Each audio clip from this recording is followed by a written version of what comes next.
Bienvenue à notre 54e jour des 100 jours de prière, un programme présenté par la Fédération des Églises Adventistes de la Martinique, en partenariat avec l'Institut de la Voix de l'Espérance et Espérance TV.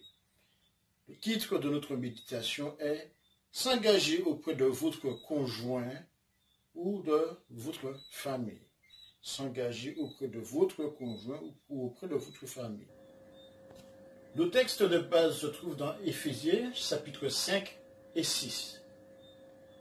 Chapitre 5, verset 22, nous lisons ceci.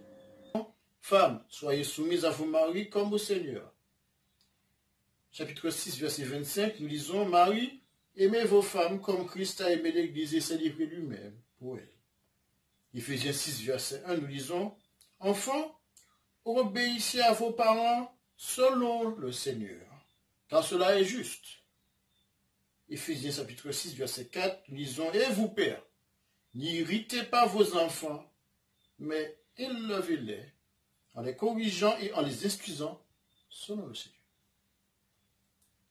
Les jours précédents ont été sujets à toutes sortes de tensions, notamment au sein de la famille.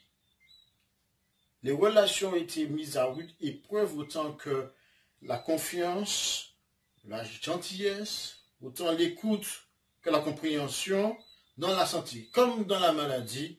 Les marques d'affection et de gestes d'amour ont vaincu les conditions du confinement.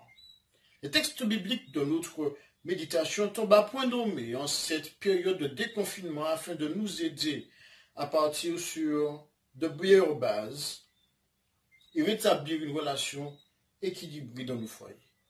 Pour les parents comme pour les enfants. Pour les couples où tout va bien, donnons à Dieu l'opportunité de continuer de nous bénir. Pour les couples où la situation s'est tendue, laissons Dieu consolider la relation. Pour les couples qui ont explosé, donnons à Dieu la possibilité de recréer, de régénérer et de remettre l'atmosphère de l'amour ou encore une atmosphère amoureuse. Ellen White, dans son livre Le foyer chrétien, page 170, écrit ceci. C'est le fait de vivre loin du Christ qui engendre la division et la discorde dans les familles et dans l'Église. S'approcher du Christ, c'est s'approcher les uns des autres. Le secret de la véritable unité dans l'Église et dans le foyer ne réside ni dans la diplomatie, ni dans une bonne gestion, ni dans un effort surhumain pour vaincre les difficultés, bien que tous ces éléments aient leur rôle à jouer, mais dans l'union avec le Christ. Fin de citation. Question à méditer. Votre conjoint et votre famille sont des personnes dans votre vie envers qui vous avez un devoir solennel, les aimer, les soutenir et les former dans une relation joyeuse et aimante avec Jésus. Voulez-vous vous engager aujourd'hui à offrir la même grâce, le même pardon et le même amour que Jésus vous a montré à votre conjoint et votre famille? Souhaitez-vous être un chef spirituel dans votre foyer? Demandez à Dieu aujourd'hui même une marche plus profonde et une union avec lui, afin que vous puissiez être un meilleur reflet de lui pour votre conjoint et votre famille. Le sujet de louange nous vient de deux personnes. Prosper, qui nous dit, oui, indépendamment du Covid-19, je continuerai de louer le Seigneur, le Très-Haut. John nous dit, cette crise m'a donné un désir renouvelé de marcher encore plus étroitement avec Jésus-Christ. Nos sujets de prière sont, prions pour notre conjoint, nos parents, nos familles, nos frères et sœurs et la partie élargie de notre famille. Prions pour qu'ils connaissent le Seigneur Jésus-Christ. Prions pour que nous soyons le conjoint, les parents, le frère et la sœur et le fils et la fille que Christ veut que nous soyons. Prions pour la journée de prière et de mariage du 6 juin, organisée par les ministères de la famille de la conférence générale, qu'on peut retrouver sur family.adventist.org. Prions pour les célibataires qui se sentent très seuls en ce moment.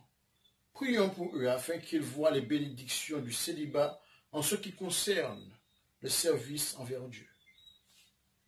Prions que si c'est la volonté de Dieu, qu'ils trouvent des époux ou épouses pieux ou pieuses. Prions pour les personnes aux prises avec des addictions. Prions pour un membre de Trinidad dont la fille a été tuée 2 ans auparavant et dont le fils a été tué en mars dernier.